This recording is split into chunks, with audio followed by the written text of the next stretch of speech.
बिस्मिल्लाहिर्रहमानिर्रहीम। अस्सलाम वालेकुम डियर स्टूडेंट्स, मैं आपका केमिस्ट्री से वजाहत हूं। आज हमने चैप्टर नंबर 7 से जो टॉपिक डिस्कस करना है वो हमारे पास है प्रिवेंशन ऑफ कोरोजन।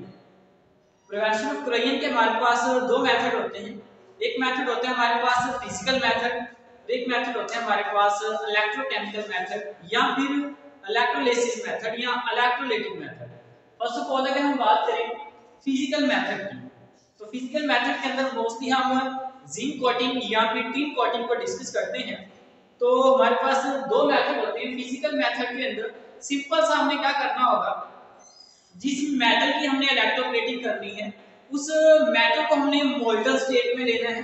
फिर हमने उस मेटल के अंदर जिस मेटल के ऊपर इलेक्ट्रोप्लेटिंग करनी है उसकी शीट को डिप कर देना है। डिप करने के बाद हमने उसे एयर कूल कर लेना है।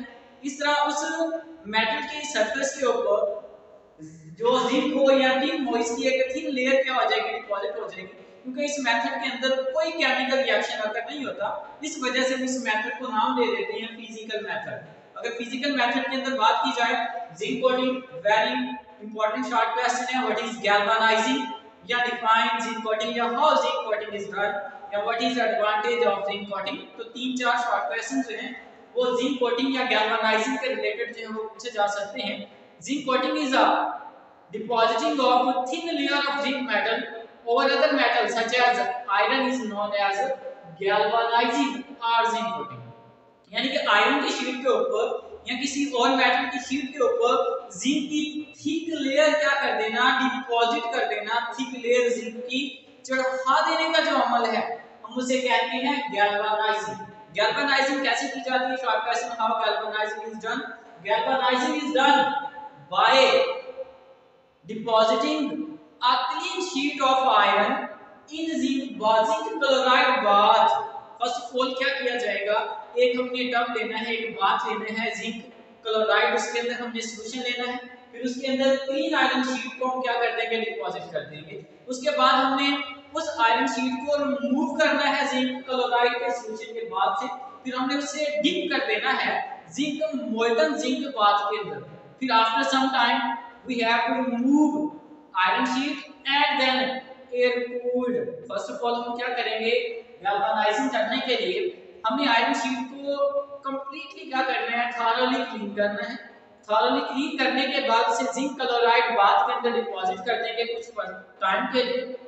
उसके बाद हमने मोल्टन स्टेट में जिंक मेटल को लेना है, उसके अंदर उसी आयरन शीट को जिसे पहले हमने फाइनली क्लीन किया था, क्लीन करने के बाद जिंक क्लोराइड बाथ के अंदर डिप किया था, वहां से रिमूव करने के बाद मोल्टन जिंक बाथ के अंदर उस मेटल पीस को, उस मेटल आयरन की शीट को डिपॉजिट कर देंगे। आफ्टर सम टाइम इसे रिमूव करने के बाद एयर कूल करेंगे। तो इस तरह उस आयरन की शीट के ऊपर जिंक मेटल की एक थिन लेयर जो होगी वो क्या हो जाएगी, डिपॉजिट हो जाएगी। और इस तरह गैल्वेनाइजिंग जो प्रोसीजर होगा वो कंप्लीट हो जाएगा। एक बहुत इंपॉर्टेंट शॉर्ट क्वेश्चन आता है, what is the advantage of galvanising. Galvanising की कोटिंग का एक मेजर एडवांटेज ये होता है कि अगर जो हमने आयरन की शीट के ऊपर जिंक मेटल की लेयर चढ़ाई है, डिपॉजिट की है, अगर वो कोटिंग डैमेज हो जाती है, आयरन की शीट के ऊपर से वो कोटिंग उतर जाती है, तो तब भी जो जिंक होगा वो आयरन को जंग लगने या रस्ट लगने नहीं देगा। यानी कि after coating surface broken it also protect iron from rusting. इसका मेजर एडवांटेज यही होता है कि ये आयरन की शीट को तब भी रस्टिंग से बचाता रहता है अगर इसकी जो लेयर होती है वो ऊपर से डैमेज हो जाती है, ऊपर से ब्रोकन हो जाती है। नेक्स्ट हमारे पास टिन कोटिंग, बिल्कुल सिमिलर प्रोसीजर है टिन कोटिंग का। उसमें सिंपल सा फर्क ये आना है कि यहाँ पे हमने मोल्टन जिंक को लिया था, जब हमने टिन कोटिंग करनी है इसके अंदर हमने जो मेटल लेनी है जिसे मोल्टन स्टेट में लेना है, जिसके अंदर हमने डिप करना है आयरन शीट को, वो हमारे पास क्या होगी, टिन। ये आप लोगों ने खुद से होमवर्क के अंदर करना होगा शॉर्ट क्वेश्चंस के तौर पर। नेक्स्ट हमारे पास जो शॉर्ट क्वेश्चन आता है इलेक्ट्रोलाइटिक मेथड या इलेक्ट्रोप्लेटिंग। What is electroplating? इसमें हमने देखे फिजिकल मेथड से इलेक्ट्रोप्लेटिंग या फिजिकल मेथड से मेटल सरफेस के ऊपर अदर मेटल की थिन लेयर डिपॉजिट की थी। जब वही काम हम इलेक्ट्रोलिसिस मेथड को यूज करते हुए क्या करेंगे, कैरी ऑन करवाएंगे, तो वो वो जो प्रोसीजर होगा, वो जो स्टेप होगा, वो जो मेथड होगा वो कहलाएगा इलेक्ट्रोकेमिकल मेथड। उस मेथड को हम बोलेंगे इलेक्ट्रोलाइटिक मेथड या फिर उसे हम बोलेंगे electroplating. What is electroplating? The deposited of thin layer of one metal over another metal by means of electrolysis is called electroplating। यानी कि इलेक्ट्रोलाइसिस मेथड को इस्तेमाल करते हुए एक मेटल के ऊपर दूसरी मेटल की थिन लेयर को डिपॉजिट कर देने का जो प्रोसीजर है, हम उस प्रोसीजर को बोलेंगे इलेक्ट्रोप्लेटिंग। शॉर्ट क्वेश्चन आता है, what purpose electroplating is done? There are two main purpose for which electroplating is done. First of all, it protects iron from corrosion, या it protect metal from corrosion। ये metal को corrosion से बचाता है। दूसरा, to improve appearance, किसी metal को खूबसूरत बनाने के लिए उसकी जो appearance होती है उसे खूबसूरत बनाने के लिए भी इलेक्ट्रोप्लेटिंग की जाती है। दो पर्पस, एक तो रस्टिंग से बचाना, दूसरा पर्पस टू इम्प्रूव अपीयरेंस, उसकी अपीयरेंस को खूबसूरत कर देना, उसकी ज़ाहिरी शक्ल सूरत को बढ़ा देना। दूसरा हमारे पास principle, what is the principle of electroplating?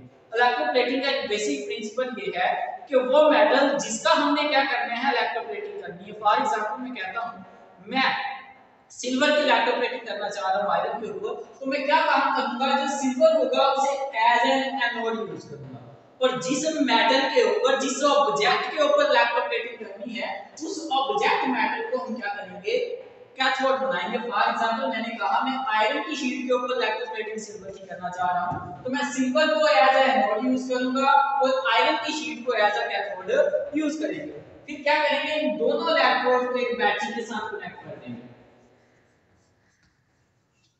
Next देखेंगे कि हमने जिस मेटल की इलेक्ट्रोप्लेटिंग करनी है उसी मेटल का एक सॉल्ट का जो सॉल्यूशन होगा बस उसे एज एन इलेक्ट्रोलाइट यूज करेंगे।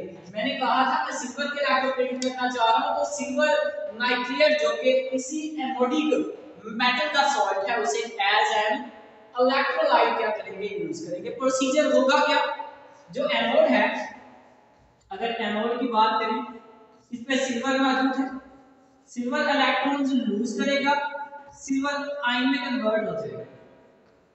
अब यही इलेक्ट्रॉन जो सिल्वर ने लूज किए हैं वो इसी बैटरी के अंदर से होते हुए कैथोड पे आ जाएंगे।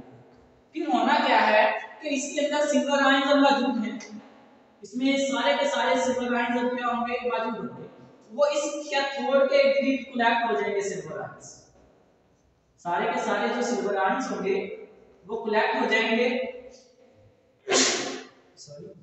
वो सारे के सारे कलेक्ट हो जाएंगे कैथोड के इर्द उस ऑब्जेक्ट के इर्द जिसके ऊपर हमने सिल्वर की इलेक्ट्रोप्लेटिंग करनी है। अब क्या होगा, वो इलेक्ट्रॉन जो सिल्वर ने लूज किए थे वो बैटरी से होते हुए कैथोड पे पहुंचे। कैथोड के पास अब वही सिल्वर आयन कलेक्ट हो चुकी हैं उस कैथोड के उस ऑब्जेक्ट के इर्द। ये इलेक्ट्रॉन अगेन गेन करेंगे और कन्वर्ट हो जाएंगे सिल्वर के अंदर।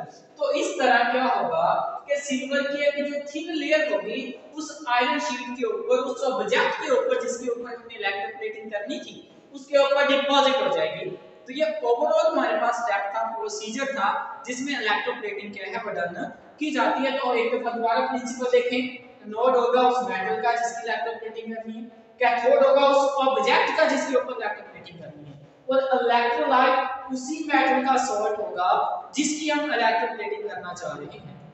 फिर क्या होगा, एनोड के ऊपर ऑक्सीडेशन होगी, कैथोड के ऊपर रिडक्शन होगी, और इस तरह उस ऑब्जेक्ट के ऊपर सिल्वर की जो एक लेयर होगी वो क्या हो जाएगी, डिपॉजिट हो जाएगी। तो ये हमारा आज का टॉपिक था जिसमें हमने प्रिवेंशन ऑफ ग्रेडिंग के मेथड देखे, जिसमें फिजिकल मेथड की बात की और इलेक्ट्रोकेमिकल मेथड की हम बात की। तो अगर इन टॉपिक्स के अंदर आप लोगों को कोई भी कंफ्यूजन हो तो आप मुझसे कांटेक्ट करके क्लियर कर सकते हैं। अल्लाह हाफिज़।